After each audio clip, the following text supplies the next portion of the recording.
ఒకసారి ఎన్టీఆర్ మార్గ్ దగ్గరికి వెళ్దాం. ఎన్టీఆర్ మార్గ్ దగ్గర మా ప్రతినిధి నేత్ర సిద్ధంగా ఉన్నారు మరింత సమాచారం అందించేందుకు.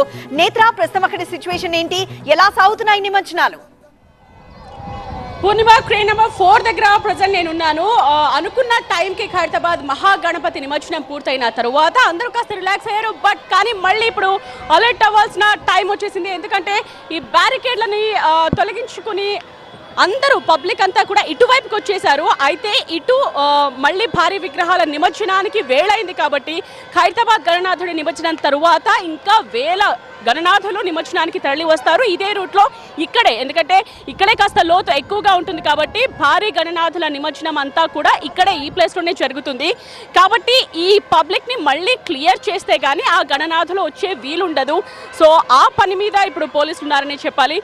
ఇక్కడ అన్నీ కూడా అందరూ అలర్ట్గానే ఉన్నారు. పబ్లిక్ మాత్రం ఖైరతాబాద్ గణనాథుడిని చూడడానికి లక్షలాదిగా ఇక్కడికి తరలి వచ్చారు. సో గణనాథుడి గొర్రెలు మేకలు పెంచుతూ నెలకి 5 లక్షలు సంపాదిస్తున్నారు తాహేర్ గారు.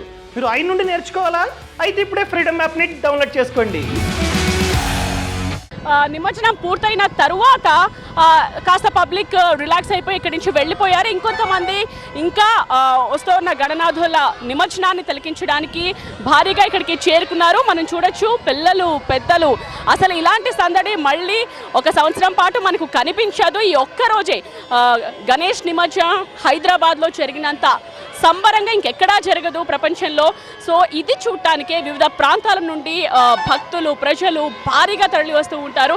ముఖ్యంగా ఖైరతాబాద్ గణనాథుడి నిమజ్జనాన్ని మాత్రం మిస్ అవ్వరు, ప్రతి ఏటా వచ్చే వాళ్ళు ఉంటారు. అండ్ ఈసారి కూడా అనుకున్న టైంకి అనుకున్నట్టుగా ఎటువంటి అవాంఛనీయ ఘటనలు జరగకుండా చాలా ప్లాన్డ్గా పోలీసులు ముందుకు వెళ్లారని చెప్పాలి. సో ఆ ప్లాన్ ప్రకారమే అనుకున్న టైంకి ఆ గణనాథుడి నిమజ్జనం చాలా అద్భుతంగా జరిగింది. TV9 స్క్రీన్ మీద కూడా చాలామంది వీక్షించారు ఆ అద్భుత ఘట్టాన్ని. ఇకపై ఇంకొక ఛాలెంజ్ అని చెప్పాలి పోలీసులకి. ఎందుకంటే దాదాపు 1,00,000 విగ్రహాలు కాబట్టి ఈ ప్లేస్లో ప్రస్తుతం ఈ ట్యాంక్ బండ్ పరిసరాల్లో 60,000 విగ్రహాల వరకు వస్తూ ఉంటాయి. అండ్ మనం ఇప్పుడు చూస్తున్న విగ్రహాలన్నీ కూడా కొన్ని చిన్న విగ్రహాలు అని చెప్పచ్చు. మరి కాసేపట్లో ఒక 1 అవర్లో అతిపెద్ద విగ్రహాలు అంటే 20 ఫీట్ 30 ఫీట్ ఉన్న విగ్రహాలు, ఇలా 10 ఫీట్ పైన ఉన్న విగ్రహాలన్నీ కూడా ఇప్పుడిప్పుడే ఈ రూట్కి చేరుకునే అవకాశం కనిపిస్తోంది. సో ఈ రూట్ని మళ్ళీ ఇంకొకసారి క్లియర్ చేసే పనిలో పోలీసులు అయితే ఉన్నారని చెప్పాలి. మొత్తంగా అనుకున్నట్టు చాలా ప్రశాంతంగా ప్రస్తుతానికి నిమజ్జన కార్యక్రమం అయితే జరుగుతోందని చెప్పాలి. కొన్ని విగ్రహాలని నిన్న నైటే కదిలించారు. సో నిన్న నైట్ నుండే శోభయాత్ర మొదలైపోయింది. అండ్ ఇప్పటి వరకు కూడా నిమజ్జనాలు చాలా సాఫీగా జరిగాయని చెప్పాలి. రేపు మధ్యాహ్నం వరకు కూడా ఈ నిమజ్జన కార్యక్రమం జరుగుతూ ఉంటుంది. మనం చూడొచ్చు, ఖైరతాబాద్ గణనాథుడిని నిమజ్జనం పూర్తయిన తరువాత ఇక్కడ మళ్ళీ అంత భారీ విగ్రహాలు మనకు కనిపించడం లేదు.